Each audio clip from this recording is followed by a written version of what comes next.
Hi everybody, I'm Lesley Choyce, and today I'm going to talk about building a great character from the inside out. So I'm a fiction writer, and as a writer of fiction, obviously I have to deal with writing about characters. And I suppose, my strength is young adult novels and adult novels. And I guess I'm going to try and share some of the things that I've learned over these many years that I've been writing.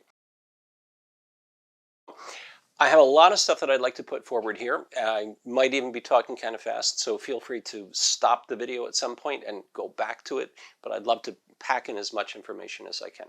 So here we go, starting from the very beginning. So the idea of, building a character from inside out suggests that you're taking pieces of yourself and you're creating characters, which works fine when you're starting out with writing.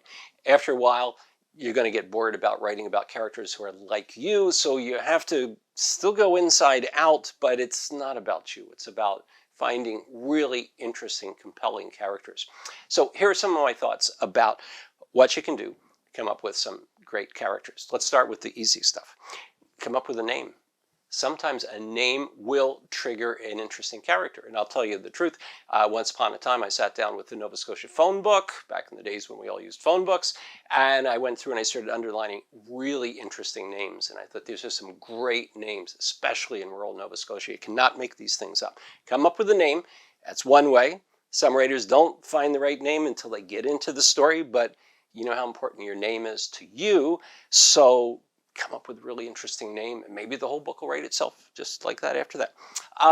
For me, I find, I've got to come up with an age, of course, for the character, and I got to give him a time and place and all that other sort of stuff. But I tend to like to give a character an occupation. The weirder the occupation, the more unusual the occupation, the more interesting the character will be. Believe me, I think that's true. Far more important than that, you've got to have someone who has a goal, a desire, a need, sometimes an obsession, and then you go with that.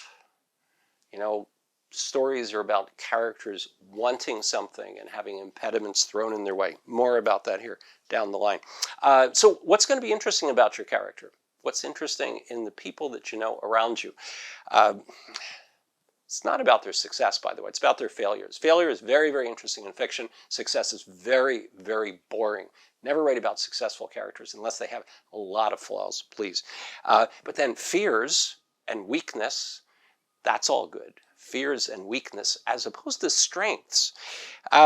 Some writers will sit and they'll do a checklist of everything that they know about their character. And that can help. In fact, anything can help. Do it if you like it. If it sort of throws you off your mark in writing fiction, then don't worry about it and just get on with your story and let your character figure out who he or she is. And then, you get in there and do something interesting with that character. That's the important part. You have to do something interesting with your character. Don't say, oh, I want to write about normal people and average lives. Well, if you do, you need to find some angle there, some interesting thing. Some strength or weakness, probably the weakness, probably the failure, that's going to make them rise above being just average. Nobody's average anyway. In fact, nobody's normal. So you've got that advantage with your characters. Don't forget surprise elements in your story. Doesn't matter whether you're writing YA or literary or commercial fiction. A good story is full of surprises, and those surprises should come out through characters. Okay? There's my beginning shot at what good characters are. Can you come up with really significant emotional triggers for your characters? Emotional triggers. Okay, so go back to the interior part. What makes you really happy? What makes you really sad? What makes you angry? Well, anger is more interesting than sad. Sad gets a little boring after a while.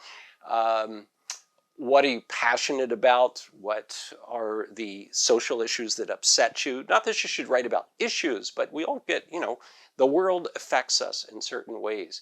Get your character in focus and then, build on that. Look for moments in a story where your character has their greatest fear realized, where they display courage, where they display sorrow, joy, failure, oh, there's that word again, the F word, shame, profound guilt. That's all good for fiction. And then this one, the R word, the wonderful one that all fiction should be about, redemption. I don't mean, Christian redemption, religious thing of anything, but some big moment of change. It's always good. Here's Kurt Vonnegut, of course, said something. It's really good to have a character that every reader can root for. That's okay. That makes sense. So does it mean your character has to be likable? Not necessarily, but that's a good, easy way to get it going. But the reader needs to root for the character. If you've ever read a novel or seen a really interesting movie where the bad guy is so likable that you're rooting for him to get away with the crime or the murder, that's really good writing if that happens. And I'm not saying we should be rooting for the murderers or the criminals. I'm just saying that's good, interesting writing. And when I see it, I definitely appreciate it. But I hate to say this, but I would like you very much to make awful things happen to your protagonist. Terrible things, awful things. Some of the YA stuff I read is a little bit melodramatic, but I don't want to go too far down that direction. Awful can take many, many forms. Dramatic can take many, many forms. And it doesn't have to be something that's physical. It can be something that's psychological, of course. So make awful things happen to your protagonist. Sorry, but it's true. Another bit of advice, I'm just toss this in, it has to do with the character development and the way that your story develops, has to do with starting your story as close to the end as possible. I'm borrowing this from somebody who gave me this advice. I think it was actually from a Kurt Vonnegut book. Starting your story as close to the end as possible. You know that feeling that we all have in our novels that we want to begin at the beginning, and somewhere along the way we're going to develop this whole thing and your character is going to develop and all that, and then finally the real stuff starts happening 50 pages in, 75 pages in. Unless you're a really brilliant writer who can carry that through, don't do it. Get as much going about your character as soon as possible. Take a novel that you love and tear it apart. I'm going to say preferably a contemporary novel. Sometimes, English students in universities get too interested in things from the past and they try to write like things from the past, which can be done, but find a contemporary novel that just, has all the whistles and rings all the bells and does all that, and tear it apart. Find out how the author did that. I learned so much from other authors, myself by doing that. And it sort of sounds like, you're not supposed to. But imitation is not a bad thing. What I find, if you're creative, and I believe you're creative, and I'd like to think I'm creative, in your process of trying to imitate that author, you're going to add your own stuff. And the element of imitation will enhance your work. It won't take away from it. Don't forget the 5 senses. Make sure that, the description about your character and what your character is experiencing, involves all the 5 senses. We tend to be mostly visual, and second, sound comes into it, but, include the smells and the taste and the touch and the textures as much as you can. If you have to choose any of the, point of views from which to write for your fiction, I would say pick first-person narrative. I first. Do that. Not all writers are happy with that, and you don't have to. I'm just saying, you can revert to that. For me, I would tend to do that mostly because I want to become that character. So it's a game for me. I'm sitting here at my computer and, I'm writing and I've become my character for 20 minutes, for a half an hour, for an hour. And, I forget out who I am, where I am, what I'm supposed to do today. And I go into that zone. I had mentioned earlier, the idea of somebody having an unusual job. The job that I came up with as an example at one point was a university psychology student cleaning up dead animals off the road as a summer job. Go looking for what unusual jobs are out there. But still give your character unique qualities. Please, to your best of your ability, avoid cliches and stereotypes.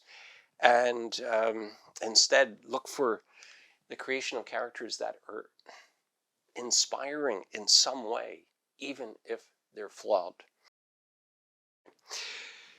I probably need to remind you this, it's so obvious, but your character should be interesting above all things. And your character should be fairly interesting from the very beginning. And you're not going to describe how interesting your character is. You're going to show examples, of course, show, don't tell. You're going to give examples of your character being interesting. And that means you need to put your character in interesting situations. Confrontational situations are okay. Situations where your character is someplace that he can't handle. He's out of his element. He's uncomfortable.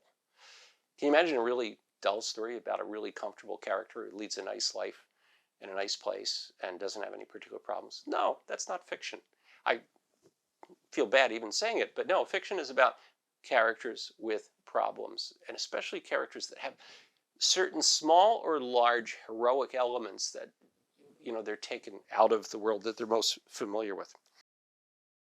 If, the whole idea of creating a character and diving into a novel is really daunting for you, don't write off the possibilities of doing a lot of legwork ahead of time that involve lists, charts, descriptive things about characters.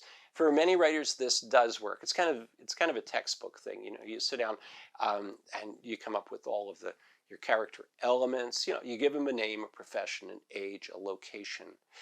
Specific things are good in fiction. And, as a Nova Scotian writer, as a Nova Scotia fiction writer, I've written many things that are set very specifically in Nova Scotia, right here on the Eastern Shore where we are today, especially. And I'm borrowing from elements of real life. I mean, Halifax is certainly an interesting place. So Halifax becomes a character in many novels that have been written about Halifax, which I guess is another small element of character building is, can you make the setting, the scene, wherever it happens to be, can you make that into a character? And of course, that you can. Details will always be important. Not trivial details, unless they're telling details. This is, where stories become either dull or intriguing, is if you're building in as many details as you can. But you don't have to tell everything about the character, only the interesting things about the character. So as we head to the end here, I'm still talking about what makes a successful character. And, ultimately, I think it has to do with this connection that the writer has with the character that they're writing about. And, I never try to get too sophisticated with my character. Anybody who's sort of way too far out there, there's probably always a little element of me. But often writers are asked, well, that character in that novel, that's really you. Did this stuff happen to you? No. Almost all of my fiction, most fiction writers, they're making things up. They're making things that are art, that are a bit more interesting than everyday life. There are exceptions to that, of course, like a Jack Kerouac just changing the names of all his friends and all the crazy stuff they did. But you need to be curious about your character. You need to care about your character, and you need to share that connection with every reader that's out there. And then you have one more problem. Your character needs to be credible, believable. I don't write about superheroes. That's sort of a whole other thing. I've written science fiction and fantasy, and even there, the rule for me and for writers that I've read always seems to be that the character needs to be credible and believable, no matter how far in the future or how alternate the universe is, that there's still, some key element that brings that humanity out. And I guess, in the midst of all of this, discussion about characters, I have to say, you need to be writing a really good story. So first and foremost, ask yourself what makes a good story. Then ask yourself what makes, a compelling character. Look at the movies you love. That's not a bad place to look. Look at the novels that you've read, especially, and that's a better place. Look at, contemporary Canadian literature. Look at the writers who are closer around you here in Nova Scotia, if that's where you're at, and, borrow from them. Conflict and contradiction may be the two important things that I'm going to leave you here with at the end. Conflict is good. Always moves the story along, allows for more drama, and contradiction is a wonderful element in fiction. It can be a terrible element in life. You know, you have a social activist who's, you know, spends his or her life totally dedicated to helping people in the third world, and they're cruel and nasty to their kids or to their spouse or to something like that. That's kind of interesting, don't you think? I do. It's sad, but again, we're not talking about real life here, because you're going to create, you know, terrible things for your protagonist, but this is not real life, and this is telling a story. I love good novels where the dialogue between characters is better than real life. And I think that's okay. Not too average. You know, the development of your character relies very, very heavily on dialogue. So put your character in conversation with someone who's really interesting, and if at all possible, someone who's very different from who they are. Bad dialogue almost always comes around from, you know, two people who share the same thoughts and think alike and kind of in agreement with people. And I read a lot of, you know, beginning fiction that works that way. You know, you got two university students, let's say, and they both think alike and act alike, and, you know, they've got the same hairstyle and stuff. That's a bit of a problem in the world of fiction. So, you know, if you've got a 13-year-old punk on the street, you know, true punk kind of kid, and you got an 80-year-old intellectual, and you put them together in some way, that's going to be a really interesting conversation. One of those things you can make it work. Okay, I think I'm running about out of time. Final thoughts about creating good characters. Well, you'll know it when you create it.